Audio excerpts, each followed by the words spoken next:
आंनि न'खरावहाय बेबायदि बिपिएफनि मानसिफ्रा आंखौहाय बदनाम होदों, सि गोसोम खानानै फैदों होनना बुंदों।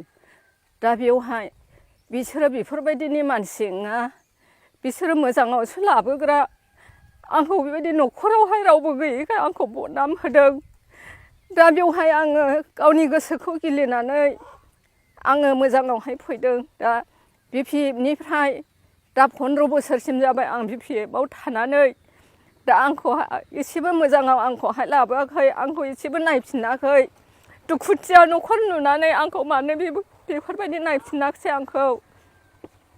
दा आं बेवहाय बेवाइफोर रनजितनि बुंनायाव आं दुखु मोननानैहाय आं बेवहाय मोजाङावहाय आं इउ पि पि एल आवहाय आं फैनाय जाबाय। आंनि गामिया सेरफांगुरि, 4 नम्बर सेरफांगुरि, ओमफ्राय नामा आंनिया बिना नार्जारि। औ, आं जेरावहाय आं दा गोसो सोलायनानै फैबाय, आं बेयावनो थासिगोन। आं गोसोआखौ फिननायाव गैले आङो। आं जा फैबाय। आं दुखु मोननानैसो आं ओंखारखादों। आंनि न'खरावहाय दुखुथिया रावबो गैया, आंनि न'खराव फिसा हौवा गैया, फिसाय गैया। बेवहाय आंखौ बदनाम होबाय। बिसोरो रावबो मानसि गाज्रि मानसि नङा।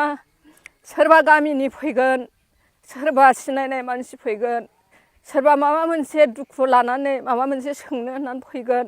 बेवहाय आंखौहाय मोनसे साननो आंखौ। आं मालाबाबो बेफोरबायदि सि गोसोम खानानै फैदों होननानै आं नुफेराखैमोन, आं खोनाफेराखैमोन। माबायदि सि गोसोम लानानै फैयो आं बेखौ सिनायाबोमोन। आंखौहाय बदनाम होबाय। बेफोरबायदि रावा नङा, दा फोथाय बेफोरबायदि रावा। बिपिएफनि मानसिफ्रा आंखौहाय बदनाम होबाय। दा बेफोरबायदि रावा नङा। बिदि बुंग्राया बेवाइफोर रनजित खमसे खम आंनि न'आव थांनानै सोंहैग्रोमोन, नंगौना नङा होननानैहाय। बेवबो आंनि न'आव थाङाखै, सासेबो मानसि नुजायाखै आंनि न'आवहाय। बेवाइफोर रनजित गावबुरा, गिर्जानिबो गामिनि बाहेरा गावबुरा। दा 2 गिर्जानिबो लादों बिबान।